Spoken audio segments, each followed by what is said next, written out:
नमस्कार दोस्तों, journey with अखिल में आपका हार्दिक स्वागत है। एलसीएम एचसीएफ की क्लास फर्स्ट है ये, और ये हमारी बेसिक क्लास होगी।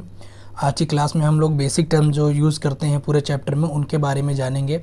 जैसे कि आपकी अभाज्य संख्याएं क्या होती हैं, गुणनखंड क्या होते हैं, अभाज्य गुणनखंड विधि क्या होती है, अपवर्तक क्या होते हैं, समापवर्तक क्या होते हैं, अपवर्त क्या होते हैं, इन सब के बारे में हम लोग बेसिक जानकारी आज की क्लास में लेंगे।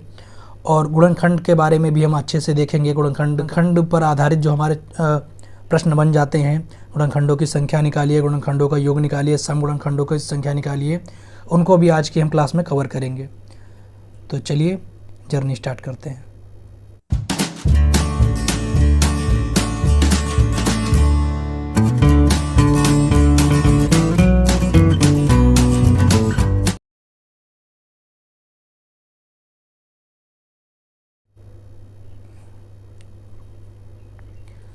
तो सबसे पहला हमारा पॉइंट है कि अभाज्य संख्याएं क्या होती हैं।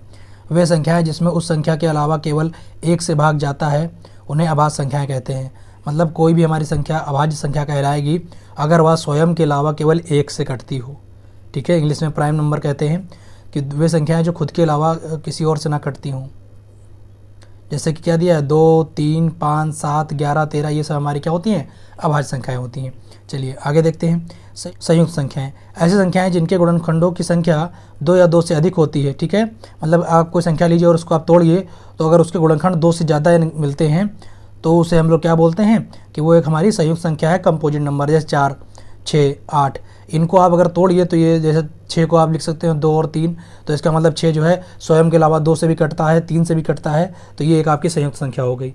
तो अभाज्य संख्या और संयुक्त संख्या में अंतर आपको क्लियर हो गया कि वह संख्या जो केवल स्वयं से कटेगी वो अभाज्य संख्या है, और वे संख्याएं जो स्वयं के अलावा किसी और से भी कट जाती हैं वो संयुक्त संख्याएं हैं। अब इसके बाद 2 पॉइंट भी हैं आपके। एक को ना हम अभाज्य संख्या लेते हैं ना हम संयुक्त संख्या लेते हैं, और दूसरा एक पॉइंट है कि 2 को हम एक अभाज्य संख्या लेकर चलते हैं। तो अभाज्य 2 हमारी क्या है, एक सम संख्या भी है और एक अभाज्य संख्या भी है, और एक हमारी विषम संख्या तो हम कह सकते हैं, लेकिन ना एक हमारी अभाज्य संख्या है ना एक हमारी संयुक्त संख्या है। तो अब अगला पॉइंट है कि गुणनखंड किसे कहते हैं। कि हमें किसी छोटी संख्या का, ये एक हो या ज़्यादा हो सकती हैं, का पूर्णतः भाग चला जाता है तो दूसरी छोटी संख्याएं पहली बड़ी संख्या का गुणनखंड कहलाती हैं। जैसे हम 48 को अगर भाग दें तो हम लिख सकते हैं 48 को टुकड़ों में 2 गुणे 2 गुणे 2 गुणे 2 गुणे 3, इस तरह हम उसको टुकड़ों में लिख सकते हैं। तो वही हमारे क्या होते हैं, गुणनखंड होते हैं। ये हमारी छोटी संख्या है 2 और 3, और ये 48 हमारी एक बड़ी संख्या है। तो गुणनखंड का सीधा सीधा मतलब क्या है, टुकड़ों में लिख देना। ठीक है, कोई संख्या को अगर हम टुकड़ों में लिख देते हैं, जो हमारे टुकड़े होते हैं वही उस संख्या के गुणनखंड होते हैं। अब गुणनखंड आपके 2 तरीके से होते हैं, एक होते हैं सर्वसंभव गुणनखंड और एक होते हैं अभाज्य गुणनखंड। सर्वसंभव मतलब जितने पॉसिबल हो सकते हैं गुणनखंड, अगर आप जिन जिन नंबर से आपकी बड़ी संख्या जो है वो विभाजित हो जाएगी, वो सारे गुणनखंड आपके लिए ले लिए जाएँ तो उसको हम सर्वसंभव गुणनखंड कहते हैं। अभाज्य गुणनखंड में क्या होता है कि जब हम संख्या के गुणनखंड को निकालते हैं तो सिर्फ अभाज्य संख्याओं को लेते हैं, वो हमारे गुणनखंड क्या होते हैं, अभाज्य गुणनखंड होते हैं। और अभाज्य संख्याएं हम ऊपर देख चुके हैं। तो देखिए वे संख्याएं जिनका किसी संख्या में पूरा भाग चला जाता है, जैसे 48 के सर्वसंभव गुणांक क्या है, 1, 2, 3, 4, 6, 8, 12, 24, 48। जिन जिन नंबर से भी हमारा 48 कट जाएगा उन सभी को ले लीजिए तो वो हमारे क्या होते हैं, सर्वसंभव गुणनखंड होते हैं। अभाज्य गुणनखंड की बात करें तो अभाज्य संख्याएं हमारी उसमें लेनी पड़ती हैं। जैसे 15 की अगर हम बात करें तो 3 गुणे 5, 15 को हम तोड़ सकते हैं, और आप जान रहे हैं 3 और 5 हमारे दोनों के दोनों अभाज्य संख्याएं हैं, तो 3 और 5 15 के क्या हो गए, अभाज्य गुणनखंड हो गए। तो ये आपका गुणनखंड हो गया। तो अब देखिए अगला क्या है, अपवर्तक और अपवर्त क्या होते हैं। तो इसके लिए हम एग्जाम्पल समझते हैं कि यदि 6 में से 2 का भाग दें अगर हम, तो जो हमारा 6 होता है वो क्या होता है, भाज्य होता है। जिस संख्या से हम भाग करते हैं उसे भाजक कहते हैं, और जितनी बार में भाग जाता है उसे हम भागफल कहते हैं। तो यहाँ पर आप देख रहे हैं शेषफल तो 0 आ रहा है, 2/3 छेद पूरा कट रहा है। तो यहाँ पर अगर हम बात करें तो कहेंगे 6 जो है वो 2 से पूरी तरह से विभाजित है। तो और तथा हम ये भी कह सकते हैं 6 बराबर क्या लिख सकते हैं, 2 गुणे 3। तो यहाँ पर जो हमारा 2 है उसको हम बोल देंगे कि ये 6 का क्या है, अपवर्तक है, और जो 6 है वो 2 का क्या है, अपवर्त है। ठीक है जी। तो मतलब क्या है, जो भाजक होता है मतलब जिससे हम भाग करते हैं वो सारे हमारे अपवर्तक होते हैं, और जो भाज्य होता है जिस संख्या को भाग किया जाता है वो हमारा अपवर्त कहलाता है। तो अपवर्तक और अपवर्त यह भाजक और भाज्य के ही एक रूप हैं, नाम है, जो आपको आगे कंफ्यूज करते हैं। तो अब अगर अपवर्तक और अपवर्त कहीं लिखा है तो अपवर्तक का मतलब आप समझेंगे कि उस संख्या के वो भाजक होंगे, मतलब जिससे संख्या हमारी कट जाए, और अपवर्त का मतलब होता है जिस संख्या को हम भाग दे रहे हैं वो हमारे अपवर्त होते हैं। जैसे अगर हम बात करें यहाँ 2 और 6 में आपको क्लियर हो गया। इसी तरह एक और देख लीजिए, जैसे हम करें 18 की बात करें तो आप जानते हैं 18 को अगर हम गुणनखंड करें तो 1 गुणे 2 गुणे 3 गुणे 3 में लिख सकते हैं। तो अब ये तो हमारे गुणनखंड हो गए। अब अगर हम बात करें कि 18 के सर्वसंभव गुणनखंड क्या होंगे, मतलब किन किन संख्याओं से 18 कट जाएगा, तो आप जानते हैं 1 से 2 से 3 से 6 से 9 से और 18 से हमारी संख्या कट जाती है। तो ये हमारी जितनी भी संख्याएं हैं इन सब संख्याओं से 18 हमारा विभाजित हुआ जा रहा है। तो ये सभी हमारी संख्याएं क्या हैं, अपवर्तक हैं, भाजक हैं। और 18 इन संख्याओं के लिए क्या हो जाएगा, 18 इन संख्याओं के लिए अपवर्त हो जाएगा। ठीक है, तो अपवर्तक के लिए एक और बात क्या लिखा है कि अपवर्तक कुछ नहीं होते हैं, आपके गुणनखंडी होते हैं या भाजक होते हैं। ठीक है, तो अपवर्तक का मतलब भाजक होता है और अपवर्त का मतलब जो है वो आपका भाज्य होता है। चलिए आगे देखते हैं। अपवर्तक पीछे हमने देख लिया। और अपवर्त क्या होते हैं, अपवर्त संख्या के गुणज होते हैं। जैसे कि हमने अपवर्तक में बोला था कि वो क्या होते हैं, भाजक होते हैं या संख्या के गुणनखंड होते हैं। इसी तरह जो अपवर्त होते हैं किसी संख्या के, वो उसके गुणज होते हैं, उसके मल्टीपल होते हैं। ठीक है, अब इसके बाद देखिए 2 पॉइंट दिए गए हैं। किसी संख्या का महत्तम अपवर्तक स्वयं संख्या होती है और किसी संख्या का लघुत्तम अपवर्त स्वयं वही संख्या होती है। महत्तम अपवर्तक अगर निकालेंगे तो वही संख्या निकलेगी। अपवर्तक क्या मतलब था, गुणनखंड। तो बड़ा से बड़ा गुणनखंड अगर आप तोड़ना चाहोगे तो संख्या तक जाओगे। लेकिन लघुत्तम अपवर्त का मतलब ये होता है कि छोटा से छोटा गुणज अगर आप निकालना चाहो तो वो उसकी संख्या ही होगी और उसके बाद उसके आगे बढ़ते चले जाएगी। तो इसके बाद अगला पॉइंट है आपका गुणनखंडों की संख्या। इस पर एग्जाम में क्वेश्चन पूछा जाता है, आपको एक संख्या दे दी जाती है, आपसे कहा जाता है कि इसके गुणनखंडों की संख्या बताइए, या सम गुणनखंडों की संख्या बताइए, या विषम गुणनखंडों की संख्या बताइए। ठीक है, तो क्या करते हैं इसके लिए, सबसे पहले हमें जो संख्या दी गई होती है पहले उसके हम गुणनखंड निकाल लेते हैं। पहले जो हमें संख्या दी गई होती है उसके हम सब संभव गुणनखंड निकाल लेते हैं। सर जिन जिन छोटी संख्याओं से हमारी वो बड़ी संख्या कटती है वो सारी संख्याएं जो हमारी होती हैं वो उसके गुणनखंड होती हैं। जैसे कि अगर हम 18 की बात करें तो 1 से 2 से 3 से 6 से 9 से 18 से, इन सब से वो कट जाता है 18। तो ये सब 18 के क्या हो गए, गुणनखंड हो गए। अब बात करते हैं गुणनखंडों की कुल संख्या यहाँ पर, तो आप गिन सकते हैं 1 2 3 4 5 6, टोटल गुणनखंड कितने हैं यहाँ पर, 6। इसके बाद अगर आपसे कहता है कि सम गुणनखंड कितने हैं, तो सम कौन कौन सी संख्या है, सम और विषम संख्याएं आपको क्लियर होंगी। तो 2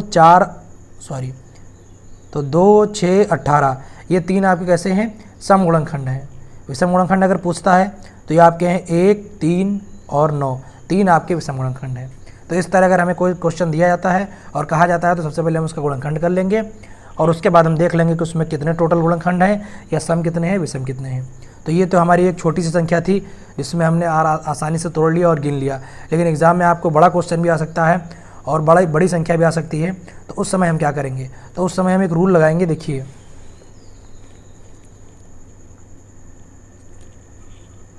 तो उस समय हम एक रूल लगाते हैं। जैसे देखिए अगर हमारे पास कोई संख्या है और उसका गुणनखंड अगर हमने इस तरह कर लिया है कि a की पावर p, b की पावर q और c की पावर r है, मतलब हम कोई संख्या को ऐसे लिख रहे हैं इसमें पहले गुणनखंड की पावर कुछ बन रही है, दूसरे गुणनखंड की कुछ पावर बन रही है, तीसरे गुणनखंड की कुछ पावर बन रही है। तो जब हमारा आंसर होगा गुणनखंडों की संख्या का, उनकी सबकी पावर में 1 जोड़ देना है और उसके बाद उनको मल्टीप्लाई कर देना है। मान लीजिए 1025 1030 कोई संख्या है, आपने उसके अभाज्य गुणनखंड किए। अच्छा, जहाँ पर आपने जो गुणनखंड किए उसे अभाज्य गुणनखंड करना होगा। गुणनखंड तब तक करते जाइए जब तक संख्याएं क्या ना मिल जाए, अभाज्य ना मिल जाए। तो जब अगर हम किसी संख्या को अभाज्य गुणनखंड के रूप में लिख लेते हैं तो अभाज्य गुणनखंड के ऊपर जो घातें होती हैं उन घातों में अगर 1 जोड़कर आपस में गुणा कर दें तो हमें टोटल गुणनखंड मिल जाते हैं। ठीक है, चलिए देखिए कैसे करते हैं इसको। तो इस क्वेश्चन में कहा गया है 135 के कुल गुणनखंड, सम गुणनखंड और विषम गुणनखंड हमें ज्ञात करने हैं। तो सबसे पहले हम देखते हैं कि 135 के गुणनखंड हम कैसे निकालेंगे। तो इसके लिए हम क्या यूज़ करेंगे, अभाज्य गुणनखंड विधि। क्या होती है वो, संख्या को तब तक तोड़ते जाइए जब तक उसके गुणनखंड आपके अभाज्य ना हो जाए, और जब अभाज्य गुणनखंड मिल जाते हैं तो इसी को बोलते हैं अभाज्य गुणनखंड विधि। 135 हमारा दिया गया है, इसको हम तोड़ेंगे और उसके गुणनखंड तब तक करेंगे जब तक हमारी संख्याएं अभाज्य ना मिल जाए। देखिए तो भाग करने का नियम क्या है, आपने डिविजिबिलिटी रूल पढ़ रखी है क्लास 1 में। तो सबसे पहले हम संख्या को देखेंगे 2 से कौन काटती है, सम तो है नहीं। फिर 3 से काटने का नियम क्या था कि अगर हम योगफल करें तो 9 3 के टेबल में आना चाहिए, 5 3 8 1 9, 3 के टेबल में आ रहा है तो हम 3 से इसको काट देंगे। 3 चौक 12, 1 बचा, 3 पछे 15। अभी आप फिर देख रहे हैं 3 से कट जाएगा, 3 एक कम 3 और 3 पछे 15। अभी 15 भी आप जानते हैं 3 से कट जाएगा, 3 पछे 15 और 5 जो है वो 1 से कट जाएगा, 5 1 कम 5। तो इस तरह जो हमारा 135 था इसको हमने तोड़ लिया 3 गुणे 3 गुणे 3 गुणे 5। तो इस तरह अगर हम देखें तो 3 की घात कितनी बन चुकी है 3, और 5 की घात कितनी है कुछ नहीं है, तो वहाँ 1 घात होती है। अब अगर हमसे कहा जाए, क्वेश्चन में कहा गया है कि बताइए टोटल गुणनखंड कितने होंगे, तो अगर हम कुल गुणनखंड की बात करें, कुल गुणनखंड, तो आपने देखा था फार्मूला क्या था कि जो भी आपके गुणनखंड बने हैं उनके ऊपर जो पावर है उसमें एक एक जोड़ के मल्टीप्लाई कर दीजिए। यहाँ पर लेकिन ABC आपके क्या होने चाहिए, अभाज्य संख्याएं होनी चाहिए। तो आप देख रहे हैं 3 भी एक अभाज्य संख्या है, 5 भी एक अभाज्य संख्या है, तो हमने गुणनखंडों को अभाज्य गुणनखंड बना लिया है। तो अब 3 जो भी पावर है, यहाँ पावर कितनी है 3, तो 1 जोड़ देंगे और गुणे करके अगली जो पावर है उसमें भी 1 जोड़ देंगे। तो ये आपका कितना हो गया 3 1 4 गुणे 1 1 2, तो टोटल 8 गुणनखंड आपके आंसर आ गए। गुणनखंडों की संख्या कितनी हो गई 8 हो गई। अब क्वेश्चन में आपसे कहता है कि सम गुणनखंड बताइए या विषम गुणनखंड बताइए, तो क्या करते हैं, तो अब हम मानिए निकालते हैं विषम गुणनखंड की संख्या, विषम गुणनखंडों की संख्या। तो विषम गुणनखंडों की संख्या कैसे निकालते हैं, जो भी आपको गुणनखंड दिए गए हैं उसमें देख लीजिए कि कौन कौन से गुणनखंड आपके विषम हैं। जैसे 3 एक विषम है, 5 एक विषम है, और सम छोड़ दीजिए, फिलहाल यहाँ पे कोई सम है ही नहीं। तो जो आपके विषम हैं उनकी घातों को केवल हल कीजिए, और किस फार्मूले से, जो भी आप कर रहे थे कि पावर में कितना जोड़ देते हैं 1 जोड़ देते हैं, तो 3 + 1, और यहाँ पर कर देंगे तो 5 की पावर 1 है तो 1 + 1। तो यहाँ पर अगर बात करें तो 3 1 4 हो गया, और यहाँ 1 2 हो गया, तो टोटल कितना हो गया 8। तो विषम गुणनखंड कितने हो गए 8। अब बात आती है सम गुणनखंड निकालने के लिए। तो सम गुणनखंड के लिए आप कोई रूल नहीं लगाएंगे, आप क्या करेंगे, आपने टोटल गुणनखंडों में से आपको विषम गुणनखंडों को घटा देना है। तो कुल गुणनखंड हमारे कितने थे, और इसमें से हमें घटा देना है विषम वाले गुणनखंड। तो कुल गुणनखंड हमारे थे 8 और विषम भी थे 8, इसका मतलब जो हमारे सम गुणनखंड है वो कितने हैं 0 हैं। तो यहाँ पर ये आपका क्वेश्चन हो गया। इसके बाद एक क्वेश्चन आपसे पूछा जाता है कि गुणनखंडों का योग क्या होता है, तो उसको भी देख लेते हैं। तो एक क्वेश्चन आपसे इस तरह का भी बनता है कि जो आपने गुणनखंड निकाले हैं उनका योग निकालिए, सम गुणनखंडों का योग निकालिए, विषम गुणनखंडों का योग निकालिए। तो इसके लिए क्या करते हैं, सबसे पहले तो आपको जो संख्या दी गई होगी उसके आप अभाज्य गुणनखंड निकाल लेंगे अभाज्य गुणनखंड विधि से। उसके बाद जो आपके अभाज्य गुणनखंड के ऊपर जो पावर बनी होंगी उन पावर को हम जोड़ते हुए चले। मान लीजिए आपके उसको संख्या है x बराबर a की पावर p, b की पावर q और c की पावर r, मतलब जहाँ आपने ABC अभाज्य संख्याओं में तोड़ लिया है और p q r उनकी घातें हैं। और आपसे कह रहा है कि क्वेश्चन में गुणनखंडों का योग निकालिए। अब आपको क्या करना है, जो आपने अभाज्य संख्याओं पे पावर लगाई है उनको 0 से स्टार्ट करना है, और जहाँ तक वो पावर है तहाँ तक उनको लिखते चले जाना है। मान लीजिए अगर हमारे पास 3 की पावर 5 आ जाता तो हम 3 की पावर 0 + 3 की पावर 1 + 3 की पावर 2 ... 3 की पावर 5 तक लिखते। फिर गुणे लगाएंगे, मान लीजिए अगला नंबर हमारा 2 की पावर 3 है, तो फिर 2 की पावर 1 2 की पावर 2 2 की पावर 3, इस तरह 3 तक जोड़ेंगे, और हर बार पावर आपको 0 से स्टार्ट करनी है। इसके बाद मान लीजिए C हमारा था कि 3 की पावर 1 है, तो केवल हम 3 की पावर 0 और 3 की पावर 1 लिखेंगे। इस तरह हम करेंगे और इन सब का गुणा कर लेंगे, वो हमारा कुल संख्याओं का योग आ जाएगा।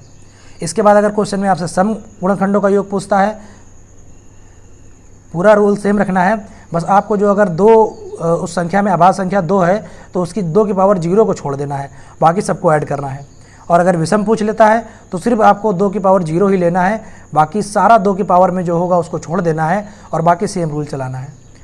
ठीक है, जैसे क्वेश्चन देखते हैं, आपसे कहा है कि 180 के पूर्ण गुणनखंड बताइए, उनका योग करिए, सम गुणनखंड निकालिए, उनका योग करिए, और विषम गुणनखंड निकालिए, उनका योग करिए। तो पहले हम 180 को क्या कर लेंगे, अभाज्य गुणनखंड विधि से उससे गुणनखंड निकाल लेंगे। तो पहले हम 180 का क्या करेंगे, पहले 180 के हम अभाज्य गुणनखंड विधि से गुणनखंड निकाल लेंगे। देखिए सम संख्या है 2 से कटेगी, और हमेशा 2 से स्टार्ट करिए आप। तो ये हो गया 2 9 18 90 हो गया, फिर 2 से कट जाएगी, कितना हो गया 45। अब आप जान रहे हैं 2 से नहीं कटेगी, विषम हो चुकी है, 3 से कट जाएगी, 9 3 से कट जाएगी, 15 3 45, अभी फिर से 3 से कट जाएगी, बिल्कुल कट जाएगी, 3 5 6 15, और फिर 5 से कट जाएगी। तो इस तरह अगर हम 180 की बात करें तो 180 हमारा किस रूप में आ गया है, 180 को हम लिख सकते हैं 2 × 2 × 3 × 3 और गुणे में 5। तो यहाँ अगर बात करें तो 2 की पावर कितनी बन रही है 2, 3 की पावर कितनी बन रही है 2 और 5 की पावर कितनी बन रही है 1। अब अगर हमसे इसने कहा है, सबसे पहले हम निकाल लेते हैं कि जो कुल गुणनखंड है उनका योग क्या होगा। कुल गुणनखंडों का योग। तो क्या फार्मूला था आपका कि जो भी आपके अभाज्य संख्याएं बनी हैं, तो जो भी आपके अभाज्य गुणनखंड बने हैं उनकी जो पावर है, उनको पावर को आप जितनी पावर तक है 0 से लेकर जितनी मैक्सिमम पावर दी है वहाँ तक लिखकर जोड़िए और बाद में सबको गुणा करिए। तो 2 की पावर 2 तक है तो 2 की पावर 0 से स्टार्ट करेंगे, फिर 2 की पावर 1 लिखेंगे, फिर 2 की पावर 2 लिखेंगे, फिर क्या लगाएंगे मल्टीप्लाई। 3 की पावर इस तरह 0 से स्टार्ट करेंगे, 3 की पावर 1, 3 की पावर 2 तक, फिर मल्टीप्लाई। 5 की पावर 0 से स्टार्ट करेंगे और 5 की पावर 1 तक लिखेंगे। 2 की पावर 0, किसी भी संख्या की पावर 0 हो तो उसका मान 1 हो जाता है। 2 की पावर 1 2 ही होता है, 2 की पावर 2 4 होता है। 3 की पावर 0 1 हो गया, फिर 3 हो गया, 3 की पावर 2 9 हो गया, 5 की पावर 0 1 हो गया और 5 हो गया। तो ये आपका हो गया 4 2 6 1 7, ये हो गया आपका 9 1 10 3 13 और ये हो गया आपका 5 1 6। गुणा कर लीजिए, 6 7 कितना हो गया 42 और ये गुणा में हो गया 13, तो ये आपका आ गया 546। अब अगर क्वेश्चन में आपसे कहता है कि हमें सम गुणनखंड बताइए,